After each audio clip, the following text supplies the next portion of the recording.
மறவாமல் நினைப்பவரே, இசையா நிறைவேற்றி முடிப்பவரே. மறவாமல் நினைப்பவரே, இசையா நிறைவேற்றி முடிப்பவரே. நீ நம்ப பண்ணின உம் வார்த்தைகளை நினைத்து நிறைவேற்றுவே. நீ நம்ப பண்ணின உம் வார்த்தைகளை நினைத்து நிறைவேற்றுவே.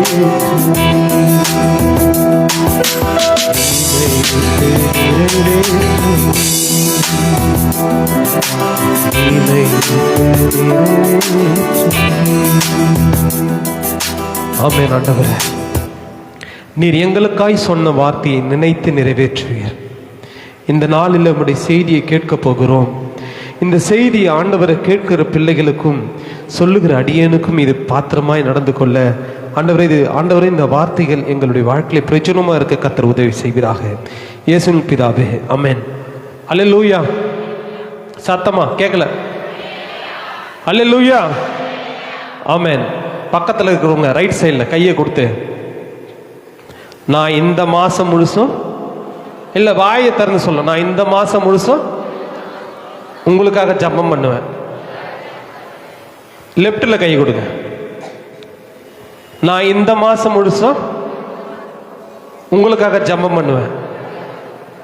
முகத்தை பார்த்துக்கினீங்களா? ஏன்னா நீங்க கடவுளோட சமூகத்துல இருந்து இதை சொல்லியிருக்கிறீங்க. ஆமென். இந்த மாசம் முழுசும் ஒரு சிலருக்கு, இந்த மாசம் முழுசுமா எத்தனை நாள் இருக்குது? இன்னும் 8 நாள் 9 நாள் தான் இருக்குது. அந்த 9 நாள் கூட சொல்ல முடியாதா? நம்மளுக்காகவே எனக்கு கொடு, எனக்கு கொடு, எனக்கு கொடு, அதை கொடு, இதை கொடு. போதும். இந்த மாசம் முடியும் போது நீங்க 2 பேருக்காக ஜெபம் பண்ண போறீங்க. அப்போ யோபு தன் சிநேகிதனுக்காக ஜெபம் பண்ணாரு. என்னாச்சு? யாருடைய சிறையிருப்பு மாறுச்சு? யோபு சிறையிருப்பு. நீங்க ஜெபம் பண்ணி பாருங்க. இது வரைக்கும் துணி எடுக்கலன்னா எடுத்துருவீங்க. இது வரைக்கும் வாழ்க்கையில வறுமை மாறலாம், மாறிடும். இது வரைக்கும் அந்த கையளவு மேகம் தெரியலனா உன் வாழ்க்கையில மாற்றம் வந்துடும். ஆமென். அதனால சத்தமா ஒரே ஒரு முறை சத்தமா சொல்லுங்க பார்க்கலாம். நீங்க எவ்வளவு சத்தம் போறீங்களோ அவ்வளவு ஆசீர்வாதம். ஆமென். நம்ம வாழறது என்ன காலம்? எப்படி சொல்றீங்க? கடைசி காலம். கடைசி காலம் எப்படி சொல்றோம்? வசனம் சொல்லுது பாத்தீங்கன்னா, மத்திய 24 அதிகாரம் 6வது வசனம், அதே போல மார்க் 13:7, அதே போல லூக்கா 21:9. இங்கெல்லாம் என்ன சொல்லுதுன்னு கேட்டீங்கன்னா, யுத்தங்களையும். அப்பனா இதுக்கு முன்னாடி யுத்தமே நடக்கலையா? அப்பனா ஏன் இது கடைசி காலம் சொல்றோம்? அப்புறம் யுத்தங்களை செய்தி கேட்பீங்க. பூமி அதிர்ச்சி, இதுக்கு முன்னாடி பூமி அதிர்ச்சி வரலையா? வந்துச்சா வரலையா? பூமி அதிர்ச்சி வந்துச்சுல்ல. இப்ப மட்டும் ஏன் கடைசி காலம் சொல்றீங்க? இப்போ யுத்தம் நடந்திருக்குது, முன்னாடியும் பூமி அதிர்ச்சி வந்திருக்குது, எல்லாமே நடந்திருக்குது. இதுல சொல்றது எதனா நடக்கலையா? மனுஷன் தற்புரியரா இருந்திருக்கிறான், வீம்புக்காரனா இருந்திருக்கிறான். அதுல சொல்லப்பட்டுள்ள எல்லாமே முன்னாடி நடந்துச்சுல்ல. ஏன் இதை கடைசி காலம் சொல்றீங்க? ஏன் சொல்லணும் கடைசி காலம்னு? என்னைக்காவது இந்த கேள்வியை நமக்குள்ள கேட்டிருக்குமா? போன வாரம் அந்த அம்மா கூட கடைசி காலம், கடைசி காலம், நல்ல கையை பாரு, கடைசி காலம் தட்டணுமே. அப்ப எப்படி அண்டர்ஸ்டாண்ட் பண்ணுவீங்க? How can tell that today is the last day? இந்த நாம் வாழ்கிற இந்த நாளே கடைசி நாளா இருந்தா what will do? நீ என்ன செய்வ? அப்ப கடவுள் எப்படி எதிர்பார்க்கிறார்? அப்ப எதை வச்சு நம்ம கடைசி காலம் அப்படின்னு சொல்லிட்டு சொல்றோம்னா, வசனம் சொல்லுது. தானியேல், நம்ம வாசித்த வேத பாடமாக தானியேல் 1ஆம் அதிகாரம் 37 மற்றும் 38 வசனங்களை வாசிக்கலாம். அவன் தன் பிதாக்களின் தேவனை மதிக்க மாட்டான். யாருன்னு சொன்னா, கடைசி காலத்துல ஒருத்தன் வருவான், அவன் உங்கள் பிதாக்களின் தேவனை மதிக்க மாட்டானா. அப்படின்னா இது வரைக்கும் நம்ம வணங்கின எந்த கடவுளுமே அங்க வந்து நிக்காது. அல்லேலூயா. இது வரைக்கும் உங்க தாத்தா வணங்கின கடவுள் அங்க வந்து நிக்க மாட்டார். உங்க பாட்டி வணங்கின கடவுள் அங்க வரமாட்டார். ஏன்னா வசனம் சொல்லுது, இது தானியேலுடைய தீர்க்க தரிசனம். அவன் பிதாக்களின் தேவர்களை என்ன பண்ண மாட்டானா, மதிக்கவே மாட்டானா. அப்பனா பிதாக்களின் தேவன் அங்க இல்ல. இன்னைக்கு நீங்க பார்க்கிற எந்த கடவுள்களுமே அந்த கடைசி நாட்களில் உருவாக போவது இல்லை. வசனம் தீர்க்க தரிசனம் 38 சொல்றாரு. ஃபுல்லாவே படிச்சிருங்க. பிதாக்களின் தேவர்களை அவன் தன் பிதாக்களின் தேவர்களை மதியாமலும் ஸ்திரீகளின் சிநேகத்தையும் எந்த தேவனையும் மதிக்க மாட்டானா. அப்ப எந்த தேவனையும் மதிக்கலனா அவன் எந்த கடவுள் எடுத்துட்டு வந்து நிற்பான்? அந்தி கிறிஸ்து ஒருத்த வரணும்ல. அப்ப அந்தி கிறிஸ்து எது, எப்போ, அப்போ எந்த கடவுள் வரும்? ஒரு சிலர் சொல்றாங்க, இந்த மதத்துல ஒருத்தர் இருக்கிறாரு, அவரோட கோல்ல பாத்தீங்கன்னா அந்த 666 முத்திரை இருக்குது, அவரு தான் வருவாரு, இவரு தான் வருவாரு. நீங்க பார்க்கிற எந்த ஒரு கடவுள்களும், நீங்கள் கண்டு கொண்டிருக்கிற எந்த மதமும் எந்த சாமியும் கடைசி காலத்தில் வரப்போற கடவுள் அல்ல. இந்த சத்தியம் நிறைய பேருக்கு கிடைக்கல, நீ தேடினால கிடைக்காது. இதை ஏன் நான் பேசுறேன் அப்படின்றதுக்கு ஒரு வரலாறு இருக்குது. நான் 2023 நவம்பர் மாதம் 30 பைக்கில் போகிறேன். ஒரு சின்ன வளைவு, ஒரு சின்ன பள்ளம் வருதுன்னு சொல்லிட்டு லைட்டாக அப்படி ஓரம் ஒதுக்கி ஓட்டினேன். பைக்கு கீழே கிடக்குது, நான் ஒரு பக்கத்தில் கிடக்குறேன். இந்த பக்கத்தில் ஃபுல்லாக சிராய்ப்பு, ரத்தம் ஊற்றுது, முட்டியில் ரத்தம் ஊற்றுது. ஊற்றினோடனே நான் வீட்டில் வந்துட்டு அதை தொடச்சிட்டு உட்காந்துருக்கும் போது மனசில் கடவுளோட வார்த்தை வருது, இந்த வண்டி எத்தனை வருஷமா ஓட்டுற? நான் சொன்னேன், நான் ஒரு 18 வருஷமா இந்த வண்டியை ஓட்டுறேன். 18 வருஷமா ஓட்டுறிய, இதை பார்த்து ஓட்ட தெரியாதா? இது எனக்கே தெரியுமே, நான் பார்த்து ஓட்டலனே, இது என்ன புதுசா என் மனசுல நீங்க உணர்த்துறீங்க? எத்தனை நிமிஷத்துல அந்த விபத்து ஏற்பட்டுச்சுன்னு கேட்டார். நான் நினைச்சு பார்க்காத நேரத்தில் நடந்துச்சு. அதே மாதிரி தான் என்னோட வருகை வரும் அப்படின்னாரு. அப்போ நான் யோசிச்சேன், அப்போ நான் எப்போ போன வருஷம் நான் உங்களாண்ட இதே ரகசிய வருகை குறித்து தான், கடைசி காலத்தை குறித்து தான் பேசினேன். அப்போ கர்த்தர் எனக்குள்ள அந்த வாஞ்சியை கொடுத்து வசனங்களை தேடும்படிக்கு நிறைய விஷயங்களை கொடுத்தாரு. அப்போ இந்த சத்தியத்தை நான் இந்த மக்களுக்கு, முதல்ல என்கிட்ட இருக்கிற எங்க சபை மக்களுக்கு இந்த சத்தியத்தை கொண்டு போனோம். நம்ம எல்லாரெல்லாம் கிறிஸ்துவ மாதிரி ஒருத்தன் வந்து உட்காந்துப்பான்னு நினைக்கிறோம். ஆனா அதை தாண்டி வேற ஒரு ரூபத்துல இன்னைக்கு கடைசி காலம் சொல்றோம்னு சொன்னா, நம்மை தெரியாம நிறைய விஷயங்கள் நடந்திருக்கு, நம்ம தெரியாம. அப்ப கடவுள் யார் அப்படின்னு பாத்தீங்கன்னா, இன்னைக்கு ஒரு அறிவியலோட வளர்ச்சியில ஒரு முக்கியமான டெக்னாலஜி வந்திருக்குது. அந்த டெக்னாலஜி பேர் வந்து பாத்தீங்கன்னா ஆர்டிபிஷியல் இன்டெலிஜென்சி. இந்த ஆர்டிபிஷியல் இன்டெலிஜென்சின்றது வந்து செயற்கை நுண்ணறிவு. இப்போ ஒரு பந்து வருது, அந்த பந்து வந்த உடனே வேகமா உங்களுக்கு நோக்கி வருது. நீங்க என்ன பண்ணுவீங்க? 2 விஷயம் செய்வோம். ஒன்று தடுப்போம், இல்லை கேட்ச் பிடிப்போம், இல்லைன்னா ஒதுங்கிக்குவோம். இதை யார் உங்களுக்கு சொன்னது? உங்களுடைய மூளை சொல்லுது, நீங்க செய்யறீங்க. இன்னைக்கு நீங்க வச்சிருக்கிற வீட்டில் பயன்படுத்துகிற கம்ப்யூட்டரோ, உங்களுடைய செல்போனோ, இல்லை நீங்க வீட்டில் வச்சிருக்கிற பொருட்களோ தானே தன்னுடைய வேலைகளை செய்தா உங்களுக்கு எப்படி இருக்கும்? ஆச்சரியமா இருக்கும்ல. செல்போன் தானே போய் சார்ஜ் போட்டுக்குது, குக்கர் தானே உட்காந்து பிரியாணி செய்து, கதவு தானே லாக் ஆகிட்டு என்ன பண்ணுது, ரெடி ஆகிருக்குது. இந்த மாதிரிலாம் நடந்தால் எவ்வளோ அதிசயமா இருக்கும்ல. நடக்கும். அதுக்கு ஒரு அறிவியல் வளர்ச்சி தேவை. அந்த வளர்ச்சி இயேசு கிறிஸ்து இருந்த காலத்தில் கிடையாது, இன்னைக்கு நீங்களும் நாங்களும் வாழற காலத்தில் இருக்குது. அப்பனா இது கடைசி காலம். அதை பத்தி ஒரு வீடியோ நான் எடுத்தேன். ஏஐ அதாவது ஆர்டிபிஷியல் இன்டெலிஜென்ஸ்ங்கிறது செயற்கை நுண்ணறிவு திறன். அப்படின்னா ஒரு கம்ப்யூட்டரை மனிதனை போல சிந்திக்கவும் செயல்படவும் வைக்கக்கூடிய தொழில்நுட்பம். பொதுவா ஆப்பிளின் சிரி, அமேசானின் அலெக்சா போன்ற வாய்ஸ் அசிஸ்டன்ட் செயலிகள், ChatGPT போன்ற சாட்பாட்டில் இந்த தொழில்நுட்பம் பயன்படுத்தப்படுது. ஆனா அது மட்டும் இல்லாம வேறு சில வழிகள்லயும் இது பயன்படுத்தப்படுது. சரி, இதுக்கு ஏன் மக்கள் கவலைப்படுறாங்க? ஏற்கனவே ஏஐ மனிதர்களை விட சக்தி வாய்ந்ததா இருக்கு. அதனால எதிர்காலத்துல என்ன விஷயங்களுக்கெல்லாம் பயன்படுத்தப்படுமோன்னு கவலையும் எழுந்திருக்கு. காரணம் என்னன்னா, இந்த சாஃப்ட்வேரை உருவாக்குற மனிதர்களால கூட அது என்னெல்லாம் செய்யும்னு கணிக்க முடியாது. அது மட்டும் இல்லாம ஏஐக்கு நாட்கள் செல்ல செல்ல உள்ளீடுகள் அதிகம் கிடைக்க கிடைக்க தன்னைத்தானே மேம்படுத்திக்கிட்டே இருக்கும். எதிர்காலம் குறித்த அச்சம் கிளம்பி இருக்கும். அதே நேரத்துல இதனால வேறு சில கவலைகளும் எழுந்திருக்கு. ஏஐ டெக்னாலஜி பயன்பாடு விரிவடையும் போது ஆட்டோமேஷன் ஜாப்ஸ், அதாவது பல்வேறு வேலைகள் தானியங்கி முறையில மாறும். இதனால மக்கள் தங்களோட வேலைகள் பறிபோகுமோன்னு கவலைப்படுறாங்க. மேலும் இந்த தொழில்நுட்பம் பாரபட்சமா நடந்துக்கவும் வாய்ப்பு இருக்கு.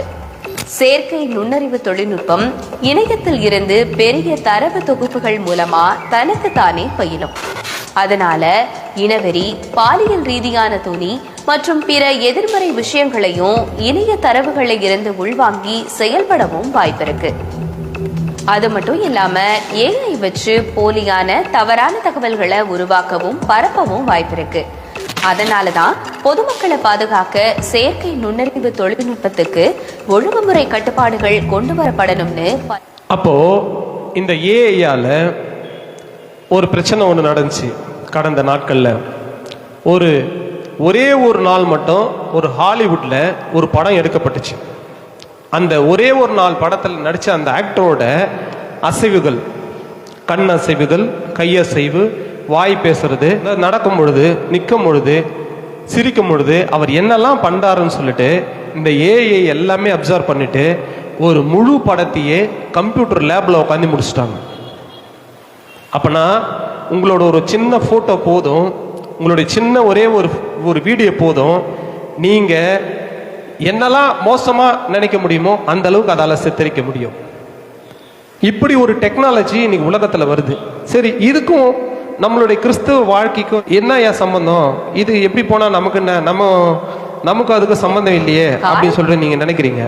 ஏஐ மூலம் இயேசு பேசுகிறார். சுவிட்சர்லாந்தில் அரங்கேறிய வேதத்துக்கு புறம்பான அதிர்ச்சி சம்பவம். சுவிட்சர்லாந்தில் லூசரனில் உள்ள சென்ட் பீட்டர்ஸ் சாப்பலில் லூசரன் பல்கலைக்கழக விஞ்ஞானிகள் மற்றும் இறையியலாளர்களால் டிஜிட்டல் மூலம் இயேசு பேசுவது போலவும் கேள்விகளுக்கு பதிலளிப்பது போலவும் வடிவமைத்திருக்கிறார்கள்.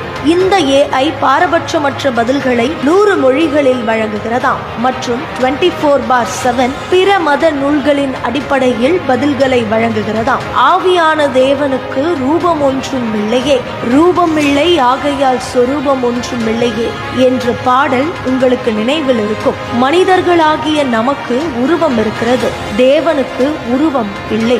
அவரை ஒரு சிலையில் வடிக்க முடியாது, ஒரு படத்தில் வரைய முடியாது, அவருக்கு உருவத்தை கொடுக்க முடியாது. ஆனால் இன்றைக்கு அறிவியலான மனிதர்கள் தங்கள் விருப்பத்திற்கு ஏற்ற கடவுளுக்கு உருவங்களை கொடுத்து வணங்குகின்றனர். எனவே கிறிஸ்தவர்களே, வேதத்தின்படி இது சிலை வழிபாடு மற்றும் விக்கிரகத்திற்கு ஈடாக அமையக்கூடியது. ஏஐ மூலம் இயேசுவை வடிவமைப்பது ஆபத்தான ஒன்று. இது உங்களுக்கு ஆச்சரியத்தை ஏற்படுத்தினாலும் வேதத்தின்படி இது ஆவிக்குரிய வாழ்க்கையை கெடுக்கக்கூடியது. இன்னைக்கு இயேசு பாருங்க, ஏஐல எடுத்துட்டு வந்துட்டாங்க. இயேசு மட்டும் கிடையாது. இன்னைக்கு நம்ம நாட்டில் போன வாரத்தில் ஒரு அமெண்ட்மெண்ட்டு பார்லிமெண்ட்ல எடுத்துட்டு வந்தாங்க. எல்லாருக்கும் தெரிஞ்சிருக்கும். நியூஸ் பார்க்குறவங்க என்ன அமெண்ட்மெண்ட் சொல்லுங்க பார்க்கலாம். ஆமாம், ஒரே நாடு ஒரே தேர்தல். இது இங்கே மட்டும் கிடையாது, உலகம் முழுசுமே இந்த ஒன் வேர்ல்டு கவர்மெண்ட்னு சொல்கிறாங்க.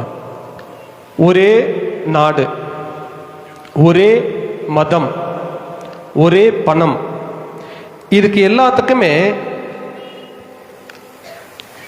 மீட்டிங் நடந்திருக்கு.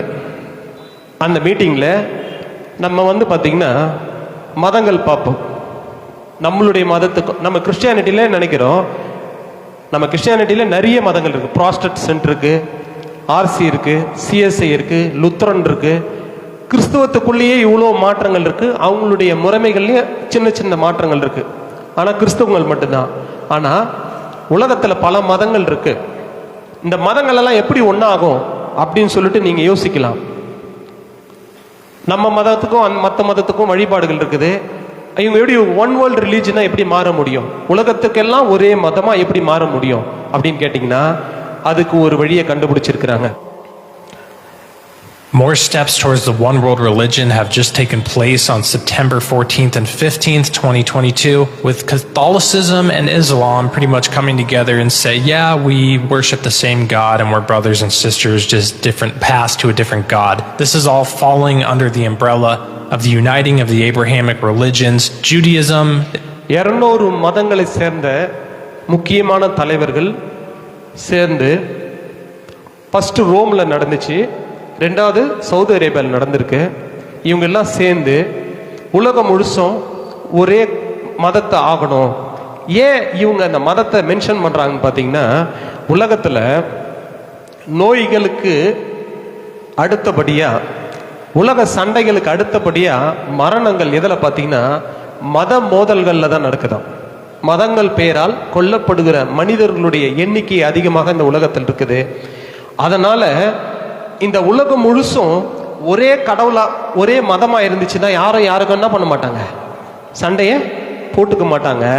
அதனால நம்ம எல்லாம் ஒரே மதமா மாறணும் அப்படின்னு சொல்லிட்டு இவங்க எல்லாம் சேர்ந்து ஒரு ஏஐ உருவாக்கி தங்கள் மதத்தில் இருக்கிற எல்லா விதமான சடங்குகளையும், இப்போ நம்ம பைபிள, இப்போ இஸ்லாமியர்களுக்கு பார்த்தீங்கன்னா குரான், இந்துக்களுக்கு பார்த்தீங்கன்னா பகவத்கீதை, புத்த மதத்துக்கு பார்த்தீங்கன்னா அங்கங்கள் பூர்வங்கள், இப்படியா சொல்லப்படுகிற எல்லா விதமான மதங்களுடைய புத்தகங்களையும் என்ன பண்றாங்க, அந்த ஏஐக்குள்ள இன்ஸ்டால் பண்றாங்க. இப்படி அந்த ஏஐக்குள்ளாக 3 ட்ரில்லியன் 10 லட்சம் கோடி தரவுகள் என்ன பண்ணிச்சான் அந்த ஏஐக்குள்ள உள்ள இன்ஸ்டால் பண்ணியிருக்கு. நீங்க அதுக்கு முன்னாடி போய் உட்காந்து உங்க குறைய சொன்னீங்கன்னா அது நீங்க எந்த மதம்னு உங்களை கேட்காது. ஏன்னு கேட்டா உங்க மூளையில நீங்க என்ன பண்றீங்க. இப்ப லாஸ்டா போன 2 மாசத்துக்கு முன்னாடி உலகினுடைய பெரிய பணக்காரர் எலான் மஸ்க், இந்த எலான் மஸ்க் ஒரு கண்டுபிடிப்பை கண்டுபிடிச்சாங்க அவங்களுடைய நிறுவனத்தின் மூலமா. என்னன்னு பார்த்தீங்கன்னா மனிதனுடைய மூளையில சிப்பை செட் பண்றது. அந்த சிப்பை செட் பண்ணிட்டா அவன் மனசுல என்னெல்லாம் நினைக்கிறானோ அந்த விஷயங்கள் எல்லாம் என்ன பண்ணும், அந்த கம்ப்யூட்டருக்கு தகவலா வந்து அது கமாண்டிங்கா வரும். போலீஸ்ல கூட பார்த்தீங்கன்னா இப்போ ரீசெண்டா இருக்கிற நவீனமான சிசிடிவி கேமரா, இந்த சிசிடிவி கேமராவில் ஒரு ஆப்ஷன் இருக்கு. நீங்க ஃபைண்ட் அவுட் பண்ணக்கூடிய ரொம்ப மோசமான தீவிரவாதியாகவோ திருடனாகவோ ஒரு மனிதர் இருக்கிறாருன்னா அவருடைய இமேஜை அதில் கண்டுபிடிக்கணும் அப்படின்னு சொல்லிட்டு அதில் இன்ஸ்டால் பண்ணிட்டீங்கன்னா அந்த கேமராவில் அவர் மூவ் ஆகும் போது பார்த்தீங்கன்னா அந்த கேமராவில் அலர்ட், அந்த நம்ம வீடியோ பார்க்கும் போது அதில் அலாரம் டோன்ஸ் வந்துடும். இது நார்மல். ஆனால் இந்த சிப் செட்டில் பார்த்தீங்கன்னா இதை பாருங்க, அந்த வீடியோ பார்த்தீங்கன்னா புரியும். Commonly known as artificial intelligence or AI, this new and at times frightening technology is said to be the greatest advancement of man's imagination since the beginning of humanity. But it comes with warnings from experts and developers. While AI can be used to deter crime, track criminals, and search for information at breathtaking speed, AI could eventually take over 80% of human jobs, replacing them with computers and robots. இப்போ நீங்க எங்க இருக்கிறீங்க, நீங்க என்ன செய்யறீங்க, நம்ம சாதாரணமா பார்த்தோம்னா தான் இப்போ நம்ம கூட நின்று இருப்போம். மிஸ் வந்து பார்த்தோன்னா இல்லை ஒரு ப்ரொஃபஸரோ வந்து பாடம் எடுக்கும் போது அவங்க பார்க்கும் போது அப்படியே கவனிக்கிற மாதிரி, அப்புறம் அவர் இப்படி திரும்ப பேசுறோம். ஆனா இது மனுஷங்கிட்ட தான் ஏமாற்ற முடியும், இந்த ஏஐ கிட்ட ஏமாற்ற முடியாது. ஏன்னா இது மனசுல நீங்க நினைக்கிறத கண்டுபிடிச்சிரும். இந்த தீர்க்க தரிசனம் எங்க சொல்லப்பட்டிருக்கு தெரியுமா? இந்த மாதிரி ஒரு டெக்னாலஜி வரும்னு எங்க சொல்லப்பட்டிருக்கு தெரியுமா?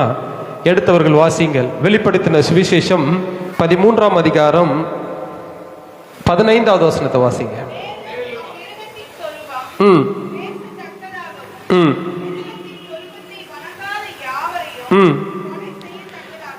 இப்போ இந்த ஏஐ என்ன பண்ணுது, நீ எந்த மதத்துல சேர்ந்தான்னு சொல்லிட்டு கேட்காது உன்னை. நீ முன்னாடி போய் நின்ன ஒண்ணுமே, இப்போ கிறிஸ்டினை தான் நம்ம என்ன சொல்லின்னு போவோம் மனசுல, ஏசப்பா இந்த ஏஐ கிட்ட போறேன், நல்லதா பேசி 4 வார்த்தை மனசுக்கு ஆறுதலா சொல்லுவோமா சொல்ல மாட்டோமா? அப்போ ஒரு அதர் மதத்தில் இருக்கிறோன்னா அவரு சாமியை சொல்லிக்கின்னு போவார். இந்த ஏஐயோட டெக்னாலஜின்னா உன் மூளையில் என்ன நினைக்கிறியோ அந்த தாட்ஸ் அது என்ன பண்ணிடும், படிச்சிடும். நீ வரும்போது நினச்சிடும், அவர் சொல்கிறார் தோ வரேன், அப்படியே மாறி இப்படி நின்று அவங்க மதத்தில் இருக்கிற அந்த ஒரு 4 ஸ்லோகத்தை சொல்லி முன்ன வந்தோடனே, மா நீ போய் நிற்கிற, என் அன்பு மகளே நீ கவலைப்படாதே, நான் உன் மேய்ப்பராய் இருக்கிறேன், உன் கண்ணீரை துடைக்கிறேன். சங்கீதம் 23:1 சொல்கிறது அல்லவா, நீ ஏன் கலங்குகிறாய்? இப்படி சொல்லி நான் டப்புன்னு காலில் வந்துடுவேன். ஆமாவா இல்லையா? அந்தந்த மதத்தில் அந்தந்த ஸ்லோகத்தை சொல்லி அந்த ஏஐ சொல்லிச்சுன்னா என்ன பண்ண, சரண்டர் ஆயிடும்ல. அப்போ அது மூளையை படிக்க ஆரம்பிக்கும். இப்போ நீ நினைப்ப வணங்காதவங்களை எப்படி கொல்லும், எப்படி செய்யும்னு சொல்லிட்டு நீ நினைப்பல்ல. இங்க பார்த்து வசனம் சொல்லுது, அம்மிருகத்தின் சொரூபம். அவரு யோவான் பத்மனு தீவில் எழுதும் போது அந்த டெக்னாலஜி கிடையாது. இயேசு கிறிஸ்து இருந்தப்ப அந்த டெக்னாலஜி கிடையாது. தாவீது இருந்தப்ப அந்த டெக்னாலஜி கிடையாது.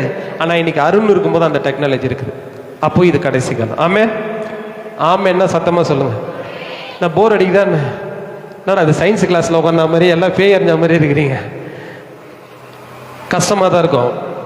ஏன்னா நம்ம சுத்தி என்ன நடக்குதுன்னு நீங்க புரிஞ்சீங்கன்னா தான் நம்ம எவ்வளோ அலர்ட்டா இருக்கணும்னு தெரியும். அந்த டெக்னாலஜிக்கு தெரியும் உன் மனசுல வணங்கக்கூடாதுன்னு நீ நினைக்கிறேன்னு கண்டுபிடிச்சிடும். இடையில ஒரு சைனால ஒரு ரோபோ கிட்ட ஒரு கேள்வியை கேட்கிறாரு. அந்த கேள்வி அந்த ரோபோவுக்கு பிடிக்கலன்னு அந்த ரோபோ என்ன பண்ணிடுச்சு, அவர் அடிச்சிடுச்சு.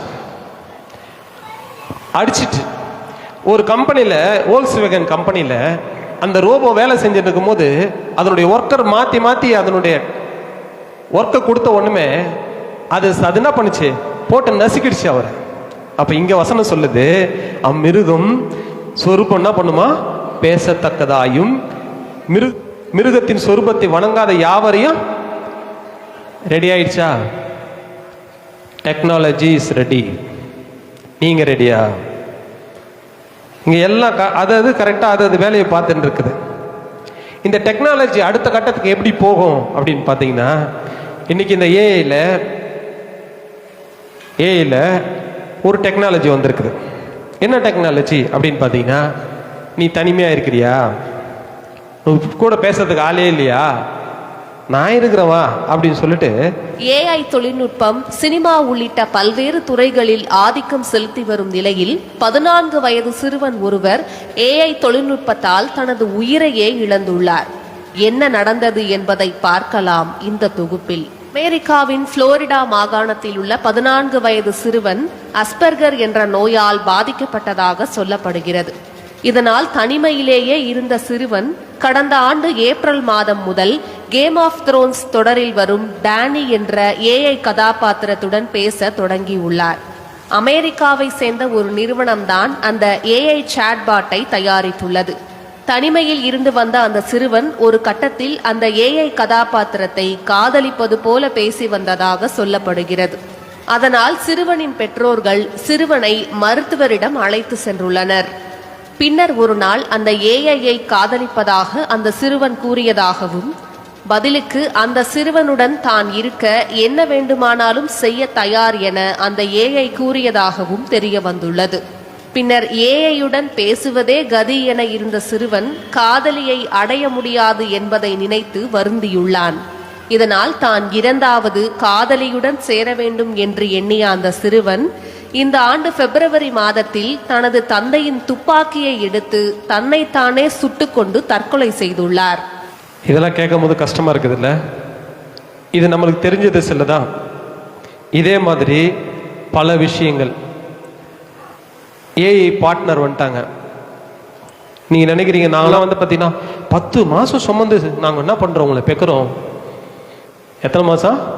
10 மாசம் சுமந்து பெக்கிறோம். எங்களா மாதிரி யாரு கஷ்டப்படுவீங்க அப்படின்னு நீங்க நம்ம பெருமையா சொல்லினுக்கிறான். உலகின் முதல் செயற்கை கருப்பை வசதியை எக்டோ லைஃப் என்ற நிறுவனம் அறிமுகப்படுத்தியுள்ளது. இது குறித்த கூடுதல் தகவலை விவரிக்கிறது இந்த செய்தி தொகுப்பு. பெர்லினை தளமாக கொண்ட எக்டோ லைஃப் என்னும் நிறுவனம் உலகின் முதல் செயற்கை கருப்பை முறையில் குழந்தையை உருவாக்கி வளர்க்கும் முறையை அறிமுகப்படுத்தியுள்ளது. இதில் தாயின் கருப்பை போலவே செயற்கையாக உருவாக்கப்படும் கருவறையில் குழந்தையை உருவாக்க முடியும் என அந்நிறுவனம் தெரிவித்துள்ளது. அஜேம் அல் கைலி என்ற அறிவியலாளர் பெண்களின் கருப்பையின் சூழலை அப்படியே பிரதிபலிக்கும் செயற்கையான கருப்பை அமைப்பை உருவாக்கியுள்ளார். இதனால் மலட்டுத்தன்மையுள்ள தம்பதி, புற்றுநோய் மற்றும் பிற சிக்கல்களால் கருப்பையை இழக்கும் பெண்கள் கருத்தரிக்கவும் அவர்கள் பெற்றோர்களாக மாறவும் இந்த முறையானது வழிவகை செய்யும் என்று கூறப்படுகிறது. இங்கு தாயின் கருப்பையில் இருக்கும் திரவத்தைப் போலவே செயற்கையான திரவம் நிரப்பப்பட்டு அதில் கருவானது வளர்க்கப்படும் என்றும், வளரும் கருவிற்கு செயற்கை தொப்புள் கொடி மூலம் செறிவூட்டப்பட்ட சத்துக்களானது அனுப்பப்படும் என்றும் கூறப்படுகிறது. மேலும் ஒரு கருவை கருப்பையில் பொருத்துவதற்கு முன்பு மரபணு ரீதியாக திருத்தம் செய்ய முடியும் என்றும், குழந்தையின் புத்திசாலித்தனம், உயரம், வலிமை, முடி, கண் நிறம் போன்றவற்றை தேர்ந்தெடுத்து உருவாக்க முடியும் என்றும் கூறப்படுகிறது. மேலும் குழந்தையின் ஒவ்வொரு வளர்ச்சியும் இதய துடிப்பு, வெப்பநிலை, இரத்த அழுத்தம், சுவாசம் மற்றும் ஆக்சிஜன் செறிவு உள்ளிட்ட முக்கிய அறிகுறிகளை கண்காணிக்கக்கூடிய சென்சார் வசதியும் பொருத்தப்படுகிறது. இதனால் பெற்றோர் தங்கள் போனில் இருந்து குழந்தையின் வளர்ச்சியை அறிந்து கொள்ளலாம். எக்டோ லைஃப் நிறுவனத்தின் புதிய கண்டுபிடிப்பு மக்கள் தொகை சரிவால் கவலையுறும் நாடுகளுக்கு பெரிதும் உதவும் என்று எதிர்பார்க்கப்படுகிறது. 400 செயற்கை கருப்பைகள் கொண்ட 75 லேப்களில் வருடத்திற்கு சுமார் 30,000 கருக்களை வளர்க்க முடியும் என்று கூறியுள்ளார் அறிவியலாளர் அஜேம். ஒரு குழந்தை பெக்கிறதுக்கு இவ்வளவு பிரச்சனை. வருஷத்துக்கு எத்தனை குழந்தை பெக்க போறாங்களா? 30,000. யாரு பெட்டர் பாருங்க. டெக்னாலஜி நம்ம சுத்தி நம்ம அறியாத நிறைய விஷயங்கள். இது இல்லாம இன்னும் பார்த்தீங்கன்னா நம்ம நாட்டில் நடக்கல, இதெல்லாம் எங்கேயோ நடக்குது அப்படின்னு நினைக்கிறோம். இந்த 13வது அதிகாரத்தில் மேற்கொண்டு நம்ம படிச்சோன்னு வச்சுங்களேன், 16வது வசனம், அது சிறியோர், பெரியோர், ஐஸ்வர்யவான்கள், தரித்திரர், சுயாதீனர், அடிமைகள் இவர்கள் யாவரும் தங்கள் தங்கள் கைகளிலாவது நெற்றியிலாவது ஒரு முத்திரை பெறும்படிக்கு அந்த மிருகத்தினுடைய முத்திரையாவது அதன் நாமத்தையாவது அதன் நாமத்தினுடைய லக்கத்தையாவது தரித்து கொள்ளுகிறவன் தவிர வேறொருவன் கொல்லவும் விற்கவும் கூடாது செய்தது. இது நடக்குதா அப்படின்னு பார்த்தீங்கன்னா அந்த சிப்பு கண்டுபிடிச்சாங்க. இங்க ஒரு வீடியோ பாருங்க. First, what this microchip looks like. It is about the size of a grain of basmati rice. So Patrick here is the CEO. Andy is a licensed body piercer. So let it rip. We're going to see this now. I got it. I can't look. தங்க கையில போடுறாங்க பாருங்க. I can't look. Needle is in. Chip is in. Bingo. Not very much blood at all. Patrick, how'd it feel? வலி இல்லாம. Better than get my wisdom teeth out. Okay, and you're still conscious. Yeah, I'm great. Melissa got chipped yesterday, but you had to be talked into doing this. How long did? வலி இல்லாம ரொம்ப சாதாரணமா போட்டாங்களா? இதுக்கு முன்னாடி ஒரு நிகழ்வு நம்முடைய உலகத்தில் நடந்துச்சு. எப்பன்னு பார்த்தீங்கன்னா 2019 இருந்து 2022 வரைக்கும் ஒரு சம்பவம் இந்த உலகத்தில் நடந்துச்சு. என்ன சம்பவம் சொல்லுங்களேன்?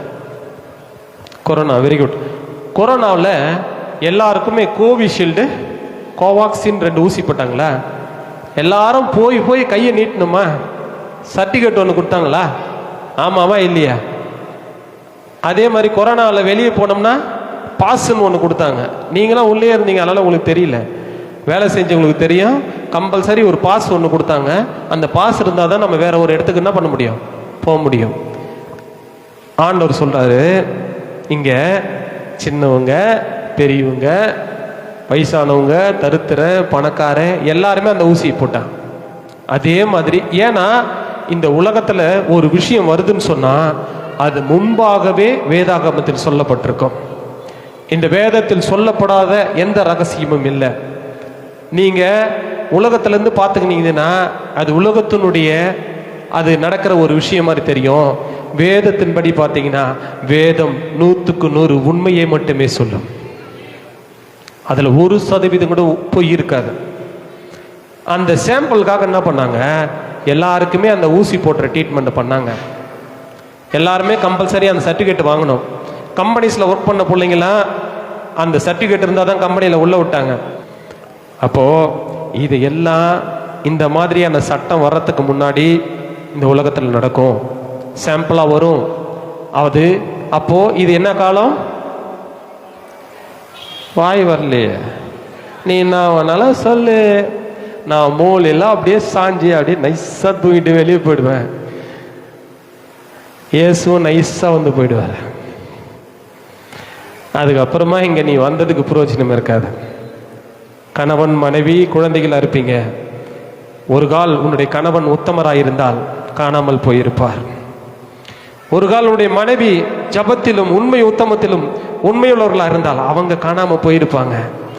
நீ 2 பேரும் வேஷம் போட்டு நின்று உன் பிள்ளைங்க காணாமல் போயிருக்கான். யோசிச்சு பாருங்க, அவர்கள் இல்லாத ஒரு வாழ்க்கை எப்படி வாழ முடியும்? அது எங்கே வாழறன்னு பார்த்தீங்கன்னா அதுக்கு அடுத்தபடியாக உபத்திரவ காலம் வருது. இங்கே வந்து சொல்கிறாரு, வாங்கவும் விற்கவும் கூடாத ஒரு காலம் வரும்னு சொல்கிறாங்க. அதை தானே சொல்லியிருக்குது. 16 படிங்க.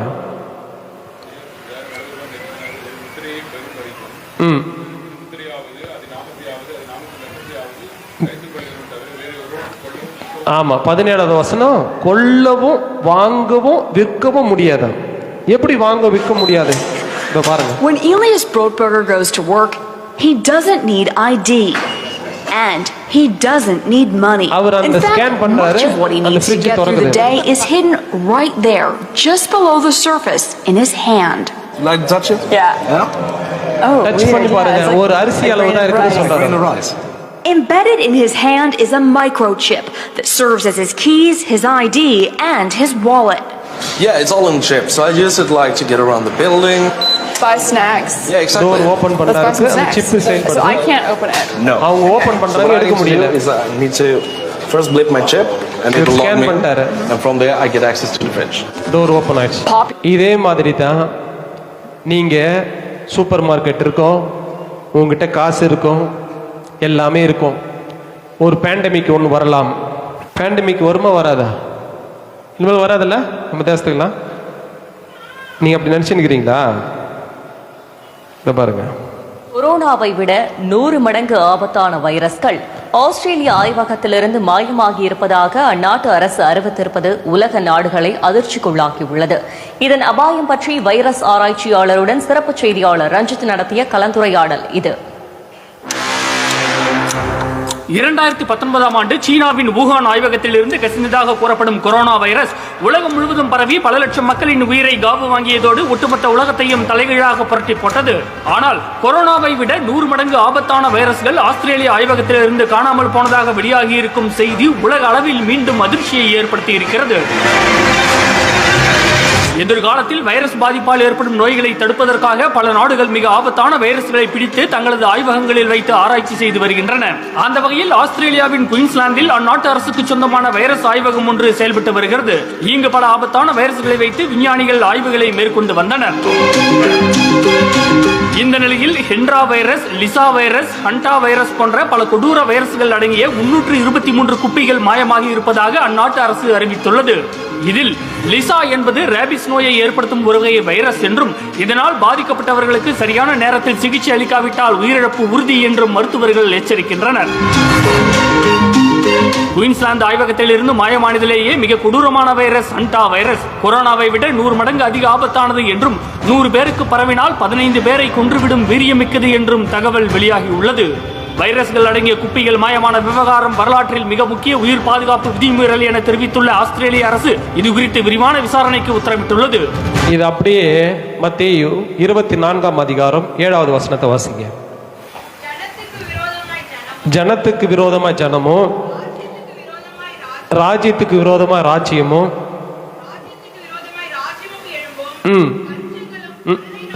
இப்ப இங்க பாருங்க என்ன உருவாகுது? பஞ்சங்களும் கொள்ளை நோய். இப்ப 323 காணாம போடுச்சா? யார் ஏத்துன்னு போனா, எங்க ஏத்துன்னு போனா, என்ன பண்ண போறா, எதுவுமே தெரில. இதை நீங்க பார்க்கும் போது இந்த நியூஸ் இதெல்லாம் நான் சொந்தமா எடிட் பண்ணி போடுற வீடியோ கிடையாது. தினத்தந்தி நியூஸ்ல வந்தது. நான் போடுற ஒவ்வொரு வீடியோலையும் நீங்க பாத்தீங்கன்னா செய்தி சேனலோட பேர் இருக்கும். இந்த நியூஸ் இப்போ வருது, இதை பார்க்கும் போது நம்மளுக்கு சயின்ஸ் மாதிரி தெரியுது. உலகத்துல ஏதோ எங்க ஒரு இடத்துல நடக்குது. ஆனா வேதத்துல கடைசி காலத்துல கொள்ளை நோய் வரும். எப்படி வரும்னா, இந்த மாதிரி காணாம போய் அது ஒரு மோசமான மனிதர்களிடத்துல கிடைக்கும் போது அந்த மனிதர்கள் அந்த நோயை பரப்புவாங்க. அதனால உலகத்துல என்ன பண்ணும், பெரிய பெரிய அழிவுகள், கொள்ளை நோய்கள் வரும். அப்படின்னா யோசித்து பாருங்க, இது கடைசி காலமா இல்லையா? ஆமான்னு வரலையே, எல்லாம் அமைதியாயிட்டீங்களே. அல்லேலூயா. நான் பேசுறது புரியுதா உங்களுக்கு? புரியுதா இல்லையா? புரியுறவங்க மட்டும் அல்லேலூயா சொல்லுங்களேன். ஏன்னா எத்தனை சபைகள் இதை பேச முடியாது. இந்த சபையில் பேசுகிறோம்னா உண்மையாகவே அண்ணனுக்கு தான் தேங்க்ஸ் சொல்லணும். நம்ம கிருபா அண்ணன் அழகாக ஒரு டிவி வாங்கி கொடுத்தாரு, அதனால் நம்ம அழகாக போடுறோம். ஐயா ஒரு பர்மிஷன் கொடுத்தாரு, அதனால் இந்த சத்தியத்தை நம்ம போல்டாக பேச முடியும். ஏன் இதை நான் பேசுகிறேன்னா, இந்த சபையில் வந்து உட்காந்த ஒருத்தர் கூட ஆண்டவருடைய எக்கால சத்தம் கேட்கும் போது காணாமல் போயிடணும். இது என் இடம், நான் விடமாட்டேன்லாம் இங்கே இருக்கக்கூடாது. இந்த ஆலயம், இந்த ஆலயத்துக்குள்ள வந்த இந்த ஆலயம் அவருடைய சத்தம் கேட்டவனு காணாம போயிடணும். அதுக்காக தான் உங்களை அழைச்சிருக்கிறார். வசனம் அதுதான் சொல்லுது, உலகத்திலும் உலகத்தில் உள்ளவைகளும் அன்பு கூறாதிருங்கள். ஒருவன் உலகத்தின் பேரில் அன்பு கூர்ந்தால் அவனிடத்தில் தேவனுடைய அன்பு இல்லை. இந்த உலகத்தில் எதுவும் நிலையானது கிடையாது. முதல்ல நம்ம நேசிக்க வேண்டியது கடவுளை மட்டும்தான். நம்ம விரும்ப வேண்டியது கடவுள் மட்டும்தான். ஏன் நம்ம இப்போ இந்த ஏஐ பத்தின விஷயங்கள்லாம் வெளிநாட்டில் நடக்குதுன்னு நினைக்கிறீங்களா? நம்ம இடத்துல எதுவுமே நடந்திருக்குதா இல்லையா? நடக்கல. இதோ பாருங்க, செயற்கை நுண்ணறிவு துறை குறித்து சென்னையில் உச்சி மாநாடு நடைபெற்றது. இந்து குழுமம் மற்றும் SRM சார்பில் அரசு அதிகாரிகள், தொழிலதிபர்கள், பேராசிரியர்கள் என பல தரப்பினர் கலந்து கொண்டனர். AI தொழில்நுட்பத்தின் மாயா ஜாலங்கள் குறித்து 10 தலைப்புகளில் விவாதிக்கப்பட்டன. 40 வருடங்களுக்கு முன்பு கணினிதான் இனி உலகத்தை ஆட்டுவிக்க போகிறது என யாரிடமாவது கூறியிருந்தால் நம்பியிருக்க மாட்டார்கள். அதே போன்ற நிலையில்தான் செயற்கை நுண்ணறிவு எனப்படும் AI தொழில்நுட்பம் உள்ளது. மகப்பேறு மரணங்களை குறைக்க, காசநோய் தரவுகளை சேகரிக்க AI தொழில்நுட்பத்தை தற்போதே தமிழ்நாடு மருத்துவத்துறை பயன்படுத்தி வருவதாகவும், செயற்கை நுண்ணறிவு தொழில்நுட்பம் மருத்துவத்துறையில் மிகப்பெரிய புரட்சியை ஏற்படுத்த போகிறது என மருத்துவத்துறை செயலர் சுப்ரியா சாகு தெரிவித்தார். நம்ம சுத்தி நடக்குது. எத்தனை பேர் வாட்ஸ்அப் யூஸ் பண்றீங்க? வாட்ஸ்அப் யூஸ் பண்றோம், கை தூக்குங்க பாருங்க. அதுல நல்லா பாத்தீங்கன்னா மேல பாருங்க, அந்த round ask Meta AI or search. உன் கையில் இப்போ ஏஐ எத்தனை வந்துட்டு இருக்கிறேன், நமக்கே தெரில. என்னைக்காவது அதுக்கிட்ட போய் கேள்வி கேட்டிருந்தீங்கன்னா, உள்ளே போனீங்கன்னா போதும், ஒரு பேஜ் மாதிரி ஓப்பன் ஆகும். அந்த பேஜில் போயிட்டு கேட்டிங்கன்னா நீங்கள் என்ன கொஸ்டின் கேட்டாலும் அது பதில் சொல்லும். சரி, அதே தானே கூகுள் சொல்லுது. கூகுளுக்கும் இதுக்கு என்ன வித்தியாசம் அப்படின்னு சொன்னீங்கன்னா, நீங்கள் கூகுளில் போயிட்டு ஒரு விஷயத்தை கேட்டிங்கன்னா அது சம்பந்தமான பல விஷயங்களை அது என்ன பண்ணும், மொத்தமாக ஒரு கோடியில் வாரி வந்து கொட்டும். ஆனால் இந்த ஏஐ வந்து பார்த்தீங்கன்னா, நீ என்ன கேட்குறியோ அதை மட்டும் எடுத்துகிட்டு வந்து சொல்லும். அதான் இந்த ஏஐக்கும் அந்த கூகுள் சர்ச் இன்ஜினுக்கு வித்தியாசம். செயற்கை கருப்பையை பார்த்தோம். அந்த செயற்கை கருப்பையில் நிறைய பேருக்கு இருக்கிற பிரச்சனை என்ன தெரியுமா? என் மூக்கு சரி கிடையாது, என் காது கொஞ்சம் அப்படின்னு தான் நல்லா இருந்திருக்கும், என் கலர் அப்படி சுண்டி விட்ட ரத்தம் வர மாதிரி இருந்தா சும்மா சும்மா கும்முன்னு இருந்திருக்கும், என் கண்ணை கொஞ்சம் அப்படி ஆப்பிள் மாதிரி இருந்தால் நல்லா இருந்திருக்கும் நினச்சிருப்போம்ல. அதை எல்லாமே நீ அங்கே செய்துக்கலாம்.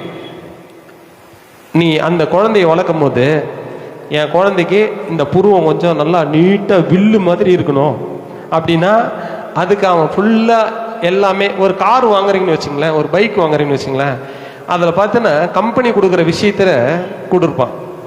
அதில் கால் மிதி, இந்த எக்ஸ்ட்ரா ஃபிட்டிங்ஸ்லாம் வந்து நம்ம ஆட் பண்ணிக்கலாம். அந்த மாதிரி உன் குழந்தை உனக்கு என்னெல்லாம் குறைய நினச்சியோ அந்த குறைகள் இல்லாமல் அந்த குழந்தையா ஈஸியாக அந்த குழந்தைய மாடிஃபை பண்ணிக்கலாம். அதை ஒரு படி தாண்டி இந்த ரோபோகோல்னுடைய ஏஐ ரோபோனுடைய வேலை என்னன்னு பார்த்தீங்கன்னா, ஏஐ பார்ட்னர், ரோபோட் பார்ட்னர்ஸ் வந்துட்டாங்க. நீங்க பார்க்குற இந்த இதெல்லாமே AI partners. Prepare to be amazed by the incredible world of Japan's cutting-edge functioning female robots, designed purely for your entertainment. With their flawless artificial intelligence, these robots offer a whole new level of fun and excitement.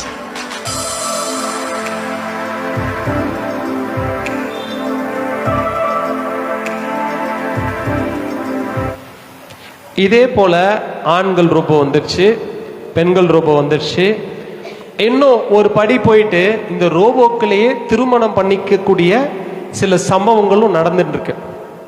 அப்போ இன்னைக்கு நம்ம எவ்வளோ ஜாக்கிரதையா இருக்கணும். நம்ம சுத்தி நம்ம அறியாத, நமக்கு தெரியாத நிறைய விஷயங்கள் நடக்குது. இந்த ரோபோட்ஸ்லேயே பார்த்தீங்கன்னா ஒரு குட்டி ரோபோ, ஏஐ ரோபோ வந்து கிட்டத்தட்ட ஒரு 12 ரோபோவை கிட்னாப் பண்ணியிருக்கு. என்னப்பா இது, இதெல்லாம் உண்மையா, சும்மா ஃபேக்கா ஏதாவது செய்தியை பார்த்துட்டு படிக்காத அப்படின்னு கேட்காதீங்க. உண்மையா நடந்திருக்கு. இப்போ பார்க்கும் அந்த வீடியோ தான் இப்போ பயங்கர வைரல். அதை பார்க்கும்போது நமக்கு சிரிப்பு கூட வரலாம். ஆனால் மறைமுகமா அதுலயும் ஒரு ஆபத்து இருக்கு அப்படின்ற மாதிரி இப்போ விவாதம் இருந்திருக்கு. சீனால இருக்கக்கூடிய ஷாங்காய் மாகாணத்துல ஒரு ஷோரூம்ல தான் அந்த சம்பவம் நடந்திருக்கு. அதாவது அந்த ஷோரூம்ல மனிதர்களோட உதவிக்காக ஒரு சின்ன ரோபோட்டை வச்சிருக்காங்க. அந்த ரோபோட் வந்து அங்க இருக்கக்கூடிய பெரிய ரோபோட்ஸ்லாம் இருக்கும் இல்லையா, பெரிய மிஷின்கள்லாம் இருக்கு.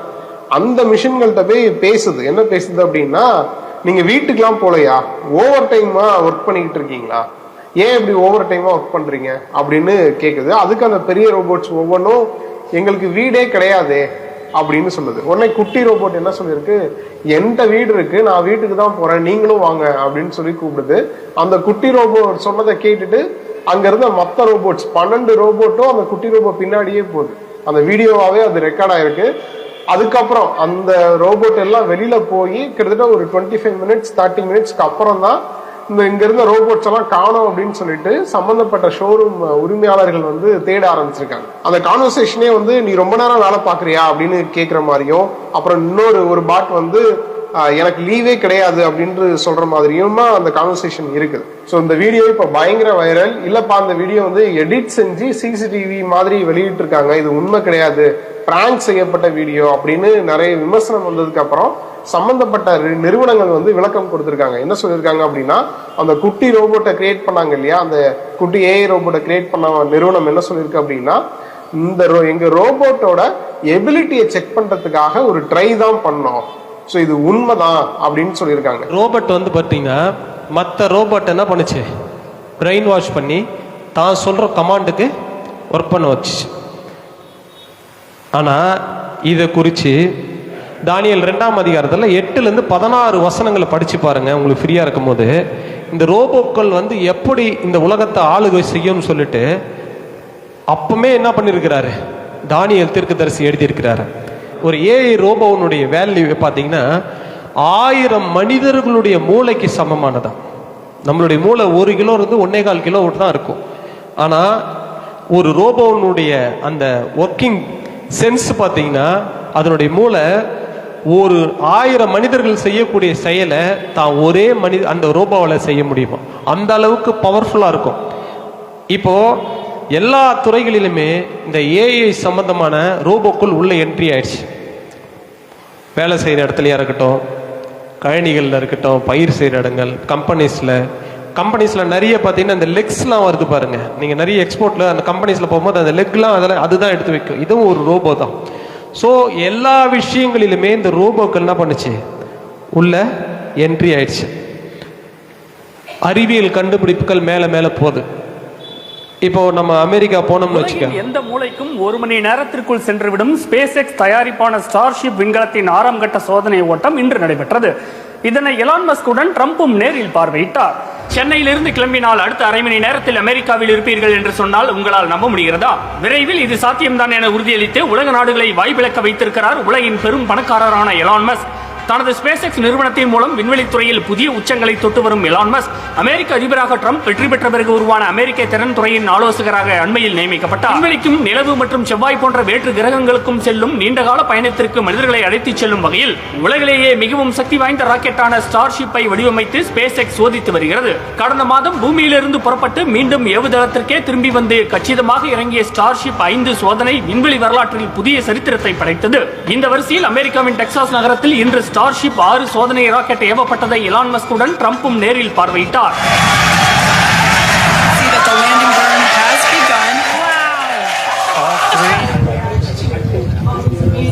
விண்வெளி பயணங்களுக்கு மட்டுமின்றி ஸ்டார்ஷிப் விண்கலம் மூலம் உலகின் எந்த மூலைக்கும் விரைவான பயணத்தை மேற்கொள்ள பொது போக்குவரத்துக்கும் எலான் மஸ்க் திட்டமிட்டுள்ளார். ஸ்டார்ஷிப் ஹை ஸ்பீட் பிளைட் ராக்கெட்டை போல செங்குத்தாக பறந்து சென்று பூமியின் எந்த மூலைக்கும் அதிகபட்சம் 1 மணி நேரத்திற்குள் சென்றடையும் அதிவேக பயணத்தை மஸ்க் சாத்தியப்படுத்த இருக்கிறார். அதன்படி டெல்லியில் இருந்து அமெரிக்காவின் சான் பிரான்சிஸ்கோவுக்கு 40 நிமிடத்திலும், நியூயார்க்கில் இருந்து லண்டனுக்கு 29 நிமிடத்திலும், பாரிஸில் இருந்து நியூயார்க்கிற்கு 30 நிமிடத்திலும் சென்று சேர முடியும் என கூறப்படுகிறது. விமானங்களின் வேகத்தை விட 2200 மடங்கு, அதாவது 27,000 கிலோமீட்டர் வேகத்தில் அதிவேகமாக சீறிப்பாயும் இந்த நம்மளாம் வண்டி ஓட்டணுமா 27 கிலோமீட்டர்ல நடுப்புற போயின்னு இருப்போம். வழி விட மாட்டான். இந்த பக்கம் ஆறு அடிப்பா, அந்த பக்கம் ஆறு அடிப்பா, சென்ட்ரல்ல பிடிச்சி போறாள்லாம் இருக்கிறோம். ஆனா இங்க என்னவா 27,000 கிலோமீட்டர் வேகத்துல 40 நிமிஷத்துல அமெரிக்கால இருக்கலாமா. மனிதனுடைய அறிவு பெருகி போகும், ஆனால் ஆண்டவருடைய பார்வைக்கு அது பைத்தியமா இருக்கும். இப்படிலாம் செட் பண்ணிலாம் விட்டா கற்பனா யாரு 2 பேர் மேல என்ன பண்றாங்க இன்னும். ஆமா, அவங்க 2 பேருமே இன்னும் கீழே வர முடியல. அவங்களுக்கு பார்த்தீங்கன்னா அங்கே ரொம்ப நாள் இருக்கிறதுனால அவங்களுடைய எலும்புகள் என்ன பண்ணுமா, மென்மையா பிஸ்கெட் மாதிரி மாறிடுமா. ஆட்டோமேட்டிக்காக அவங்களுக்கு கேன்சர் வந்துடுமா. அவங்க அப்படியே அழிஞ்சு போயிடுமா. யோபுல சொல்லியிருப்பாரு, நீ வானத்துக்கு மேல் உன் கூடை கட்டினாலும் என்ன பண்ண முடியாது, ஒன்றும் கிடையாது, பிரயோஜனம் கிடையாது. அப்போ கர்த்தர் ஒரு விஷயத்தை செய்கிறாரு சொன்னா அந்த விஷயத்துல மட்டும்தான் அவர் சொன்ன தீர்க்க தரிசனங்கள் நிறைவேறி இருக்கும். அதனால இந்த உலகத்துல மிகவும் துல்லியமா கடைசியா மிக முக்கியமாய் நிறைவேறின ஒரு தீர்க்க தரிசனத்தை பத்தி நம்ம பார்த்துட்டு நான் முடிச்சிடுறேன். சகரியா 12ஆம் அதிகாரம் 2-3.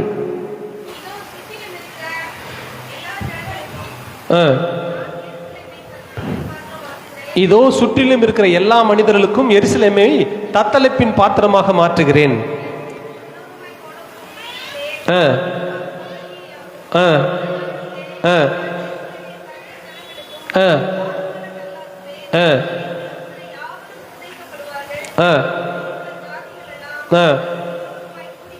ஆமா, இந்த மாதிரி ஒரு தீர்க்க தரிசன வசனம் நிறைவேறிச்சான்னு கேட்டா நிறைவேறிச்சு. மற்ற புத்தகங்களை பத்தி எனக்கு தெரியல, ஆனா பைபிள் என்ன சொல்லுதோ அது நடக்கும். ஆமேன்னு சொல்றோம். கையை இதானா உங்க ஆமேனு, இதானா உங்க ஆமேனு. பைபிள் என்ன சொல்லுதோ அது நடக்கும். எது நடக்குதோ அது பைபிள் இருக்கும். இதை நம்ம எப்போ தெரியுமா தெரியும், ஞாயிற்றுக்கிழமை எடுத்துன்னு போய் நல்லா வச்சுட்டு, ஞாயிற்றுக்கிழமை எல்லாம் எடுத்துன்னு போய் வச்சுட்டு மறுபடியும் தொடர்ச்சி எடுத்துன்னு வந்தால் தான் தெரியும். ஆமேன் ஆமேன். ஏன்னா பைபிளை பிரிச்சா முத்து கொட்டிடும், ஜிப்பு போயிடும், இல்லைன்னா பேப்பரு கிழிஞ்சிடும். வேதத்தை அனுதினம் தேடி வாசியுங்கள், அதில் புதைப்பொருள் இருக்கிறது. அதனால கிறிஸ்துவுக்குள் பிரியமானவர்களே, இந்த வேதத்தில் சொல்லப்பட்டது எல்லாம் திட்டமாக நடந்திருக்கு. வேதத்தில் சொன்ன எல்லா விஷயங்களும் இந்த உலகத்தில் நடந்திருக்குது. இந்த சகரியா 12ஆம் அதிகாரம் 2-3 வசனம் எங்க நடந்துச்சுன்னு பார்த்தீங்கன்னா, இஸ்ரேல் நாட்டின் வரலாற்றில் 1967ஆம் ஆண்டு ஜூன் மாதம் 5ஆம் தேதி முதல் 10ஆம் தேதி வரை நடைபெற்ற 6 நாள் யுத்தம் மிகவும் முக்கியமான சம்பவமாகும். 6 நாட்களில் முடிந்து போன இந்த போரில் இஸ்ரேலை எதிர்த்து அரபு நாடுகளான எகிப்து, ஜோர்டான் மற்றும் சிரியா ஆகிய நாடுகள் சண்டையிட்டன. மேலும் Iraq, Saudi Arabia, Sudan, Tunisia, Monaco மற்றும் அல்ஜீரியா ஆகிய நாடுகள் இஸ்ரேலுக்கு எதிராக படைகளையும் ஆயுதங்களையும் அனுப்பின. இந்த போரில் சோவியத் யூனியன் அரபு நாடுகளுக்கும் பிரிட்டன் மற்றும் அமெரிக்கா இஸ்ரேலுக்கும் ஆதரவாக இருந்தன. உலக நாடுகள் அனைத்தும் வியக்கும் வண்ணம் சின்னஞ்சிறு நாடான இஸ்ரேல் மகத்தான வெற்றி பெற்றது. இஸ்ரேல் வீரர்கள் கூறின சாட்சி என்னவென்றால், 6 நாள் யுத்தத்தில் நாங்கள் விரைவாய் முன்னேறும்போது ஒரு பலத்த காற்று அடித்தது. தாங்கள் ஒரு அடி கூட நகர முடியாமல் நிறுத்தப்பட்டனர் என்றும், சில நிமிடங்கள் சென்று புயல் நின்றவுடன் தங்கள் முன்னே நிலக்கண்ணிகள் நிறைய வைக்கப்பட்டிருந்ததையும் கண்டோம். புயல் காற்று மணலை முழுவதும் அடித்துச் சென்று தங்களுக்கு காட்டி விட்டதையும் அறிந்து, ஆண்டவர் எவ்வளவு ஆச்சரியமான பிரகாரமாக தங்களுக்கு வர இருந்த ஆபத்தை காட்டி கொடுத்து தங்களை காப்பாற்றினார் என்று ஆண்டவரை துதித்தோம் என்றார். யுத்தத்தின் முதல் நாளான ஜூன் 5ஆம் தேதி இஸ்ரேல் விமானங்கள் எகிப்தை நோக்கி பறப்பதை ரேடார் மூலம் அறிந்து ஜோர்டான் எகிப்துக்கு ரகசிய தகவல் அனுப்பியது. ஆனால் எகிப்தினால் அந்த செய்தியை டீகோட் செய்ய முடியவில்லை. அதற்கு முந்தைய நாள் எகிப்தின் ரகசிய செய்திகளை என்கோட் செய்யும் அமைப்பின் அலைவரிசை மாறிவிட்டதே இதற்கு காரணமாகும். 2 வீரர் ஏலாத் துறைமுகத்துக்கு பக்கத்தில் பாராசூட் மூலமாய் ஆகாயத்திலிருந்து இறக்கி விடப்பட்டனர். அவர்கள் இறங்கிய இடத்துக்கு பக்கத்தில் ஒரு பெரிய எகிப்திய டாங்க் நின்று கொண்டிருந்தது. அதற்குள் இருந்து 2 எகிப்திய வீரர் எட்டி பார்த்து கொண்டிருந்தனர். 2 இஸ்ரேலிய வீரரும் கவனமாக டாங்கினிடம் முன்னேறி போன போது டாங்கிலிருந்து 18 வீரர்கள் கைகளை தலைக்கு மேலே தூக்கி சரணடைந்தனரா, ஏன் இவர்கள் சரணடைந்தனர் என்று விசாரித்த போது அவர்கள் தங்களால் ஒரு விரலை கூட அசைத்து டாங்கை ஓட்டவோ அல்லது பீரங்கியை இயக்கவோ முடியாமற் போனது என்றும், விவரிக்க முடியாத ஒரு பயம் தங்களை பிடித்தது என்றும், அதனால்தான் தாங்கள் சரணடைந்ததாகவும் கூறினர். ஜெருசலேம் நகரில் போருக்கு கொண்டு செல்வதற்காக ஒரு வாகனத்தில் குவித்து வைக்கப்பட்டிருந்த ஆயுத குவியலின் மேல் எதிரி நாட்டிலிருந்து வீசப்பட்ட குண்டு ஒன்று விழுந்தது. அந்த பகுதி முழுவதும் வெடித்து சிதறப் போகிறதென்று எல்லாரும் பயந்து கொண்டிருந்த வேளையில் வீசப்பட்ட குண்டு வெடிக்காமல் போகும்படி அற்புதமாக தேவன் கிரியை செய்தார். இஸ்ரேலின் டாங்கி படை ஒன்றை சீனாய் பாலைவனத்தில் ஒரு எகிப்திய டாங் படை தாக்கியது. அச்சமயம் இஸ்ரேலிய வீரர் கண்ட காட்சி என்னவென்றால், ஆகாயத்தில் ஒரு வெண்வஸ்திரம் தரித்த உருவம் தன் கைகளை விரித்து பறந்ததாகவும், அவ்வுருவம் தன் வலது கையை தாழ்த்தின போது அப்பக்கத்தில் இருந்த எகிப்திய டாங்குகள் தீப்பற்றி எரிந்ததாகவும், இடது கையை தாழ்த்தின போது இடது பக்கத்தில் இருந்த எகிப்திய டாங்குகள் தீப்பற்றி எரிந்ததாகவும் கூறினார். யுத்தத்தில் தப்பி வந்த எகிப்திய படைவீரன் சொன்னது என்னவென்றால், தேனீக்கள் போன்ற வண்டுகள் எங்களை துரத்தி கொண்டே வந்தன. ஆகையால் நாங்கள் முன்னேற முடியாமல் பின்வாங்கி ஓடி வர வேண்டியதாயிற்று. யாத்திராகமும் 23:28 படி உன் முகத்திற்கு முன்னின்று ஏவியரையும் கானானியரையும் ஏத்தியரையும் துரத்திவிட குளவிகளை உனக்கு முன்னே அனுப்புவேன் என்ற வார்த்தையின்படி குளவிகளை அனுப்பி தேவன் தம் ஜனத்தை காத்து கொண்டார். இது நமக்கு முன்னாடி மோசே காலத்துல 10 அதிசயம் செய்தாரு, அப்படி செய்தாரு, இப்படி செய்தாருன்னு படிக்கிறோம். இன்னைக்கு நடக்குதானா? இன்னைக்கு நடந்திருக்குது. இதெல்லாம் நம்ம தேடி பார்த்தா தான் கடவுளுடைய மகத்துவம் நம்மளால புரிஞ்சு கொள்ள முடியும். இன்றைக்கு நம்ம எப்படி வாழ்கிறோம்? கடைசி காலத்துல இப்ப இருக்கிறோமா இல்லையா? ஃபர்ஸ்ட் தொடங்கும் போது நம்ம கடைசி காலமா கேட்டால் சந்தேகப்பட்டோம். இன்னைக்கு நம்ம வாழறது கடைசி காலமா இல்லையா? சத்தமா சொல்லுங்களேன். அப்போ இந்த கடைசி காலத்துல கடவுள் நம்மோடு எப்படி இடைப்படுவார்? கடைசி காலத்துல கடவுள் நம்மளோடு இடைப்படுவார். அவர் நம்மளோடு கூட எப்படி இன்ட்ராக்ட் ஆக முடியும்? எப்படி பேச முடியும்? How can contact God? கடவுளோடு நீ எப்படி தொடர்பு கொள்ள முடியும்? ஒன்று, தீர்க்கதரிசிகள் மூலமாக கடவுள் உங்ககிட்ட பேசுவார். 2வது, சொப்பனங்கள் மூலமா உங்ககிட்ட கடவுள் பேசுவார். 3வது, வேதத்தை வாசிக்கும் போது வேத வசனங்கள் மூலமா அவங்க கூட கடவுள் பேசுவார்.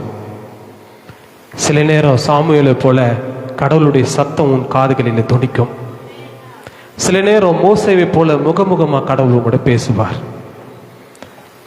சில நேரம் ஊழியக்காரர்கள் மூலமா பேசுவார். சில நேரம் கழுதியை கொண்டு கூட பேசுவார். இந்த மாதிரி அருணா மாதிரி கழுதிகளை கொண்டு பேசுவார். சில நேரம் உன்னை பார்த்து சொல்லுவாங்க, நீலாம் கிறிஸ்டினா, நீலாம் இப்படி பண்றிய,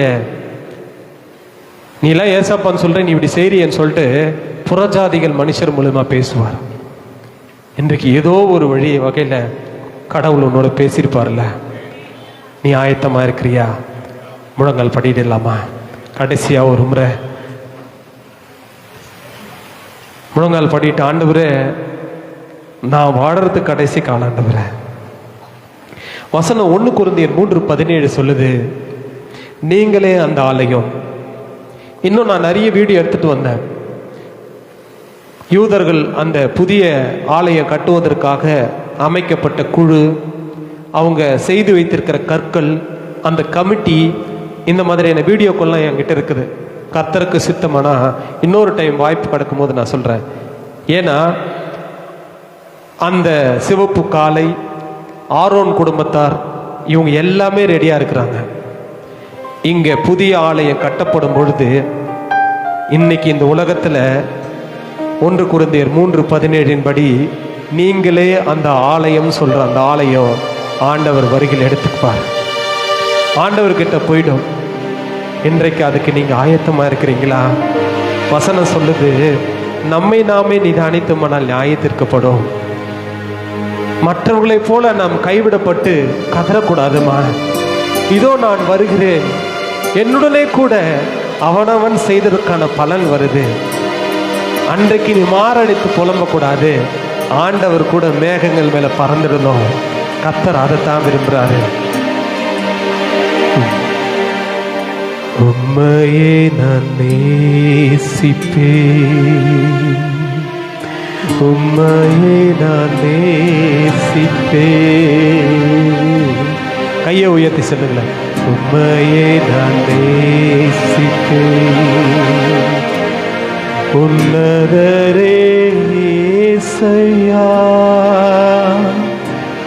உம் பாதம் அமர்ந்து ஆராதிப்பேன், உம் வசனம் தியானித்து அகமகிழ்வேன், உம் பாதம் அமர்ந்து ஆராதிப்பேன், உம் வசனம் தியானித்து அகமகிழ்வேன்.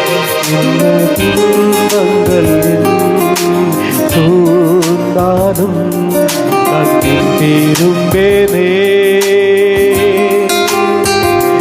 என்ன துன்பங்கள் என்னை சூழ்ந்தாலும் நான் திரும்பேனே. உணர்ந்து சொல்லுங்க. உண்மையை நான் நேசிமா. வாயை திறந்துருமா. இந்த நொடி நீ திறந்துருமா. இப்ப கூட நீ அமைதியா இருந்தா எப்படிமா பரலோகம் போக முடியும்? இப்ப கூட ஒப்பு கொடுக்கலன்னா எப்படி போக முடியும்? கர்த்தர் உன் இருதயத்தை அறிந்திருக்கிறார், உன் சிந்தனைகளை அறிந்திருக்கிறார், உன் பேச்சை அறிந்திருக்கிறார், உன் செயல்களை அறிந்திருக்கிறார். நீ பாவம் பண்ணதை பார்த்திருக்கிறார், நீ புண்ணியம் பண்ணதையும் பார்த்திருக்கிறார். கர்த்தரிடத்துல ஒப்பு கொடுத்து உன் பாதம் அமர்ந்து ஆராதித்து என்ன துன்பங்கள் சூழ்ந்தாலும் நான் திரும்பேனே, திரும்பேனே, நான் திரும்பேனே.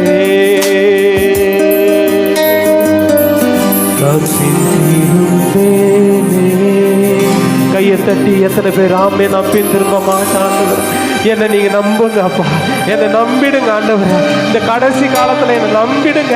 நான் பின் திரும்பி போக மாட்டேன், நான் மீண்டும் அந்த பாவமான வாழ்க்கைக்கு ஓட மாட்டேன்னு சொல்றவங்க கடைசியா ஒருமுறை உற்சாகமா கையை தட்டி நன்றி, நன்றி ஆண்டவரே, நன்றி தகப்பனே, நன்றி ஐயா, நன்றி, நன்றி ஆண்டவரே.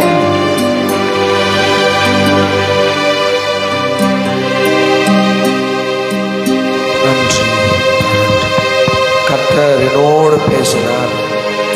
கர்த்தர் இன்னைக்கு ஒரு எச்சரிப்பு நம்ம கொடுத்திருக்கிறார். உணர்ந்தவங்களாம் கையை தட்டி, பா என்னை நான் அர்ப்பணிக்கிறேன், என்னை அர்ப்பணிக்கிறேன், அர்ப்பணிக்கிறேன்ப்பா.